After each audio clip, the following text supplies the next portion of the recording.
Hi guys! Welcome back to my channel. Again, my name is Jap. Kumusta po kayong lahat? Ayan, so guys, maraming salamat po pala sa walang sawang pagsubaybay sa ating pong channel and sa walang sawang pagsubaybay sa ating pong daily love reading. Then kung ikaw ay bago pa lang sa ating channel, mag-subscribe na po kayo. Then i-click mo na rin yung ating notification bell para lagi kang updated sa ating mga bagong upload. Then gusto ko lang din guys magpasalamat sa mga hindi nag-i-skip sa ating ads. Ayan, maraming salamat guys. Sobrang laking tulong para sa pag-grow pa ng ating channel. Ayan, thank you guys. Okay, so yun guys, sa mga interesado naman sa ating private reading, nasa description box below yung link ng aking Facebook. Message nyo na lang ako, okay? Okay, so tignan natin guys, kanina bang love reading itong masasagap natin. Kanina ba itong love reading?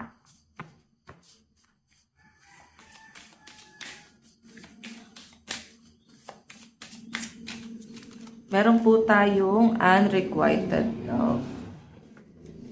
So, siguro iba sa inyo, napapaisip pa rin, bakit pa kayo na-attract sa taong to? Bakit nakaka-feel kayo ng kilig sa taong to? Hindi nyo maintindihan bakit parang mahal nyo tong taong to. Meron ako nakitang reconciliation na mangyayari. Ayan, baka may magalit. Yan talaga ang nakikita natin. May reconciliation. Tignan pa natin. Meron tayong stay optimistic about your love life. Positive thinking and faith will bring you romance. Diba? So, nakikita ko guys na parang itong relationship na to, sobrang solid niya. Ayan, pwedeng ibang lahi siya or pwedeng nagkakilala kayo abroad. So, sa pinapakita sa akin kay sobrang solid na itong relationship na to. And, siguro nung una, napapaisip ka nung nagustuhan mo sa kanya, though hindi mo naman din talaga siya talaga type or hindi ka mahilig sa ibang lahi. Or siguro NGSB ka, NGS, ano tama ba? No girlfriend since birth. NGSB. O iba naman sa inyo, hindi naman talaga love life yung focus nyo, pero eto, at napagtutuunan mo ng pansin ngayon. Okay? Tignan natin.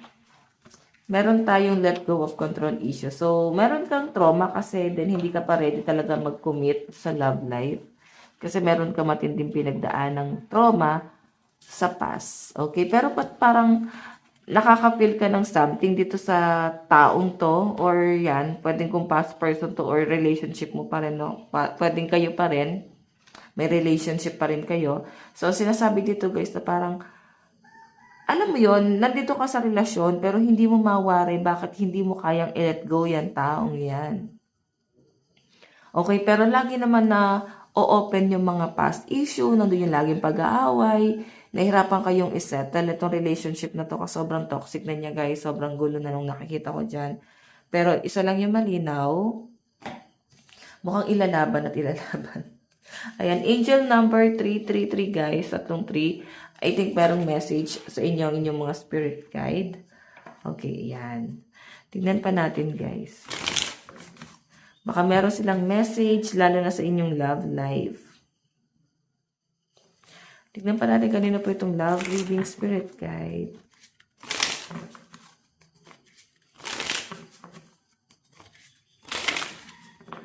Kanina po itong love reading.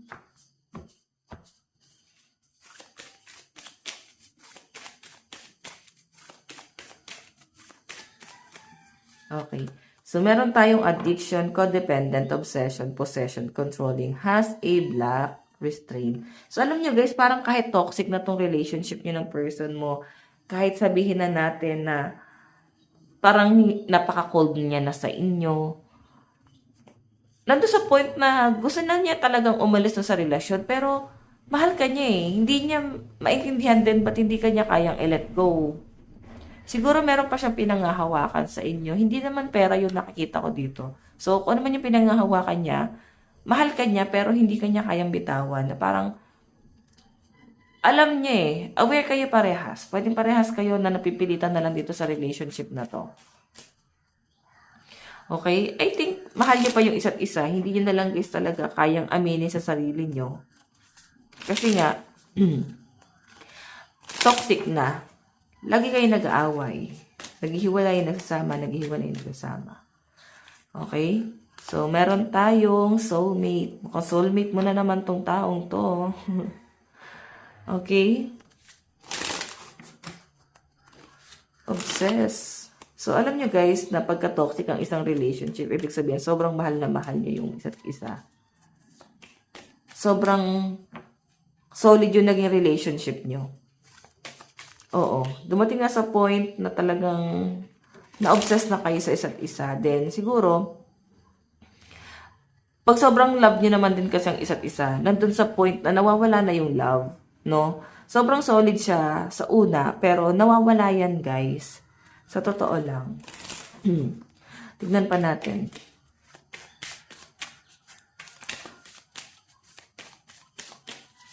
Meron tayong ascending, meron daw po kayong merong magaganap na celebration sa pagitan yung dalawa. Mukhang meron kayong si-celebrate. Ayan. Yung iba sa inyo pwede naghiwalay na kayo pero meron akong nakatang celebration dito and I think dito kayo ulit mag-uusap, magkikita. And ending bring new beginnings, growth, change, liberation, transition. Okay? So, ayan. Parang mapag-uusapan nyo pa rin ano nangyari sa relasyon nyo. Parang natatawan na lang kayo. Siguro matagal na kayong hiwalay. Then, sa pagkikita nyo parang wala na lang. Para magtropa na lang. Ganon. Ganon yun. Ibig sabihin niya, nagpatawad na kayo. Pagka wala na kayong heartache na nafe-feel dun sa person na yan. Na parang natatawan na lang kayo. Masaya kayo sa kung ano yung kayo nahinat na yun sa isa't isa. Nandun pa rin yung love, pero naging masaya kayo sa kanya-kanya yung tinahak na landas. Okay, so yun yung nakikita ko dito guys, so pwedeng mangyari dyan. May pagkikita ulit. Ayun, no, receiving what you need, progression arriving. Moving on, closure issue. So, possible na magkaroon ng closure sa inyo. Maliliwanagan daw kayo parehas. So, kung ano man tong closure na to, dalawa lang ang pwede mangyari dyan. Pipiliin yung i-let go na yung isa't isa ng tuluyan or kung kaya niyo pang i-work out. Kaya niyo pa bang i-work out? Okay? Sige, tignan pa natin guys. Energy ni person. Okay. Ano yung nararamdaman sa inyo ng person mo?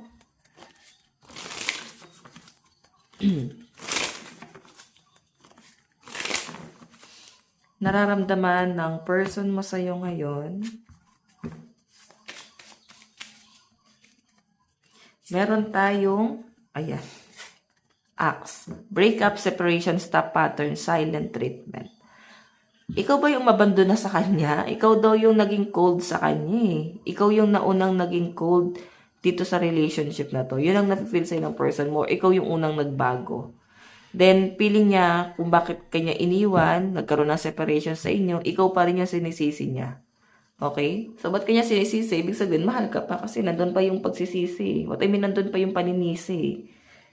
Ayan. Ito yung nararamdaman niya sa inyo, guys. So, X1 na nga to. Tingnan pa natin.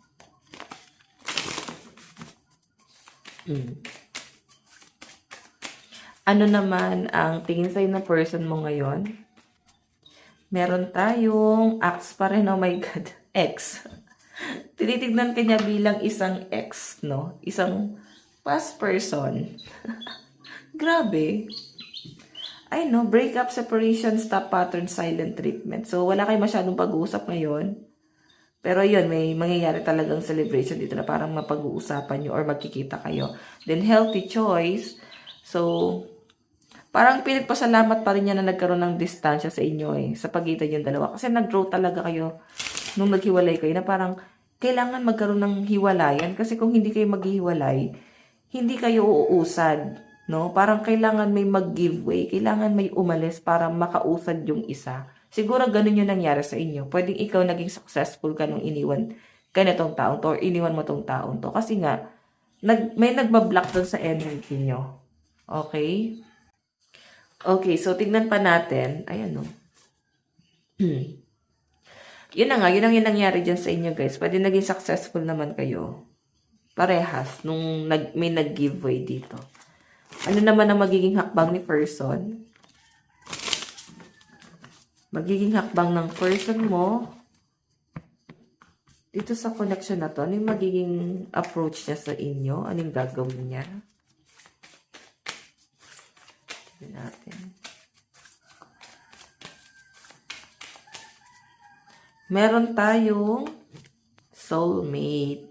Soul connection, partnership agreement, soul contract. So, alam nyo guys, once na soulmate, talagang babalik at babalik yan guys. Ganun yon. So, nafe-feel ko na yung magiging hakbang niya rito guys, parang kahit wala siyang choice, talagang gagawa at gagawa ng paraan si universe pabalik sa inyo. Parang kayong magnet na talagang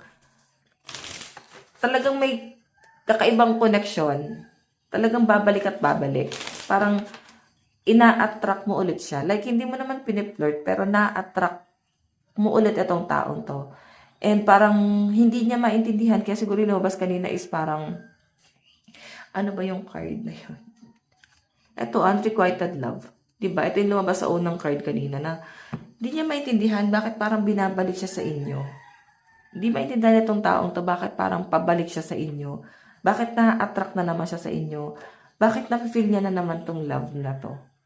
Ayun. So, magiging hakbang niya, guys, ayan. Ending, renew beginnings, growth, change, liberation, transition. So, magkakaroon ulit, guys, ng, connection ulit sa inyong dalawa. Tignan natin ano naman ang magiging outcome sa side ni person. Magiging outcome. Coffee cup. Meeting and conversing, savoring the moment, feeling uplifted, friendship. So, ayan. Siguro, mas magpapasya kayo na maging magkaibigan na lang muna. Then, magde-decide na kayo na parang pag-usapan. Talaga may pag-uusap talaga ako nakita, guys. And yung pag-uusap na to, guys, walang bitterness, walang pag-aaway. Masaya lang kayo. Ganun yung nakakita ko rito, guys. Etong pagkikita nyo ulit na to, no? Iba sa inyo, pwedeng napapaisip kayo, parang malabo na magkita kayo kasi talagang komplikado na yung distansya nyo. Pero may nakikita akong pagkikita pa sa inyo rito, guys. Pwedeng magsisimula yan sa communication. Baka meron kayong communication dahil magpapasya kayo magkita. Okay? Tingnan natin ano yung mga malalakas na zodiac sign. Ayan. So, meron tayong number 12, 7, 8, and 6. Baka special sa inyo ng person mo tong number na to. And meron tayong zodiac sign na Sagittarius, Virgo, Scorpio, Cancer, and Libra, Aquarius sa side ni person. Tignan pa natin. Meron tayong Cancer, Gemini, Aquarius, Pisces, no? So, meron tayong, ayan, Jupiter, Moon, and Neptune, Pluto, dito sa energy, no? So, pwedeng sa birth chart nyo yan, guys, para mas maka-connect ka dun sa energy na talagang powerful na para sa'yo talaga tong reading natin, no? So, ayan, nasa birth chart mo yung mga nabanggit natin sa zodiac sign, guys. Ito yun. Ito yung, basta, mababasa mo doon. Ang hirap explain. Ayan, basta patungkol sa astrology, okay? So, doon naman tayo, guys, sa energy mo. Ayan, Pluto and, pwedeng Pluto and Aquarius, Cancer, or Moon in Aquarius, or Moon in Cancer, Scorpio, or Gemini, Aries, ganon. Yun yung magandang paliwanag dun, guys, okay? Tignan naman natin sa side mo.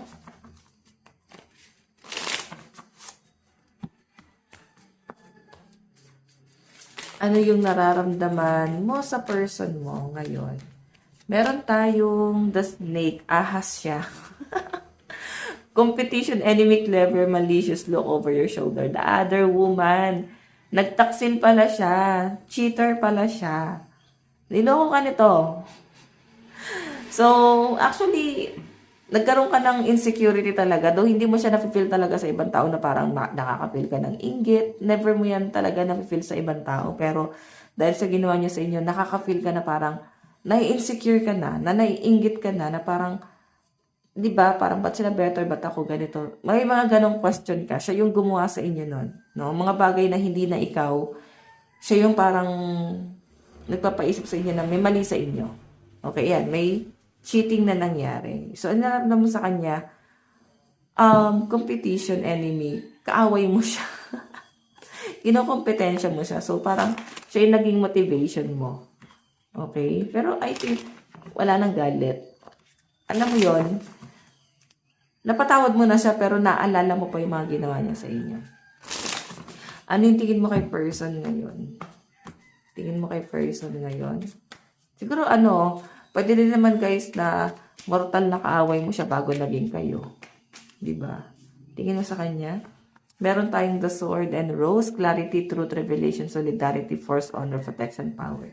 So sabi ko nga kanina guys, aside the person, yung magiging action niya is, whatever yung tingin sa inyo is ex kanya, then magkakaroon ng closure, ito na nga yun. Magkakaroon talaga ng liwanag, magkakaliwanagan kayo. Tignan natin ano naman ang magiging action mo dito sa connection nyo. Meron tayong healthy choices. Making healthy choice in love and life. Self-love, self-care, being happier. O, masaya ka sa kung anong meron ka ngayon. Siguro yun yung nasi-share mo sa person mo na okay ako, naging okay ako, naging masaya ako, naka-move on ako. Kala ko ba walang bitterness? Bakit ganun yung mga eksena? Ayan o. Diba? Masaya ako sa pinili kong landas. Diba? So, yan ang nakikita ko sa inyo. Separation talaga, oh. Ano yung magiging outcome sa side mo? Magiging outcome sa side mo.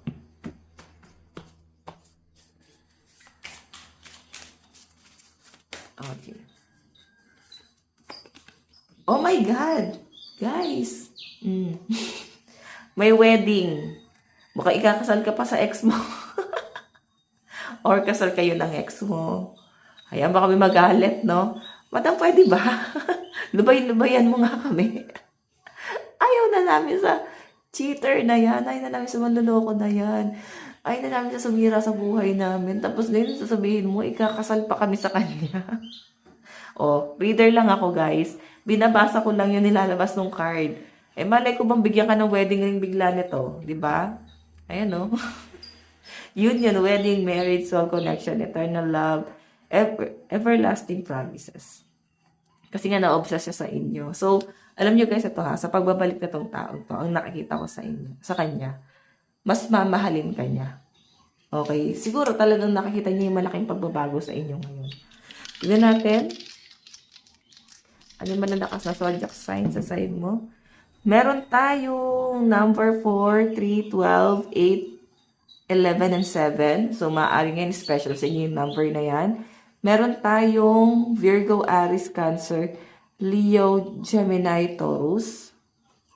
Saka, meron tayong Virgo, Scorpio, Sagittarius, and Libra, Cancer, Aquarius sa side mo. And ito babasahin natin guys. Pwedeng ito kasi makakatulong sa inyo lalo sa chart mo. Okay? So, meron tayong, shuffle ko pa ulit isa. Ayun, ganun talaga guys yung pinakita. So, ayan guys, meron tayong Pluto. Okay, pwedeng Pluto in Virgo or Scorpio, Sagittarius, Cancer, or Libra. Okay? So, meron din tayo guys Jupiter, Moon, Sun, Energy dito. Okay? So, ayan guys. Tignan naman natin guys yung message. Okay. Saan napatungo itong relationship na to? Calling in your soulmate. Naku, alam mo parang karutong lang ito narinig natin kahapon, no? Talagang, ayan. Soulmate mo kasi to eh. Alam mo, hindi mo talaga matatakasan si soulmate. May karmic lang siguro kung ba't nangyayari sa inyo yan. Meron tayong children, kababata mo papayata, or baka may anak kayo. Meron tayong express your love. So, huwag ka daw ma-awkwardan, kumahiya. Pakita mo, no? Na talagang may love ka pa sa kanya. So, may mga Awkward moments kasi na parang ang hirap na maging sweet ulit sa ex, no? Lalo na sinaktan ka, sa totoo lang. Ayan, ganun scenario. Message ni person sa'yo. Message ni person. Meron tayong I want you. Diba? Gusto ka pa rin niya. Meron tayong I need space. So, siguro talagang kailangan niya talaga ng distance. Siya muna talaga. Para matutunan ng person na yon yung lesson niya. Then, ikaw naman, hindi ka masyado dumepende sa person mo para i-grow mo pa yung sarili mo. Or mag-grow ka. Okay? Para mas maging successful ka pa sa ibang bagay. Kasi, baka nakita ni universe na napapraning ka na sa person mo nung kayo pa. Then, kailangan niyang ihiwalay ka sa kanya, kahit masakit or masaktan ka, para mag-focus ka sa career mo. And siguro yun ang nangyayari sa'yo ngayon, okay? Meron tayong, di ba, na-miss ka niya bigla. Okay, so, yun yung nangyayari. May something talaga, yung pagka-miss niya sa inyo, guys, may kasamang pagmamahal talaga. Hindi yung parang bigla ka lang naalala. Okay, so yan. Umaga na. Good morning. Yung mga ibon dito sa amin, no? Hanggang sa pakiramdam ng huni ng mga ibon. Nakakatuwa. Okay, so yan guys. Maraming salamat. God bless and love you all. Ingat po kayo palagi. Bye po.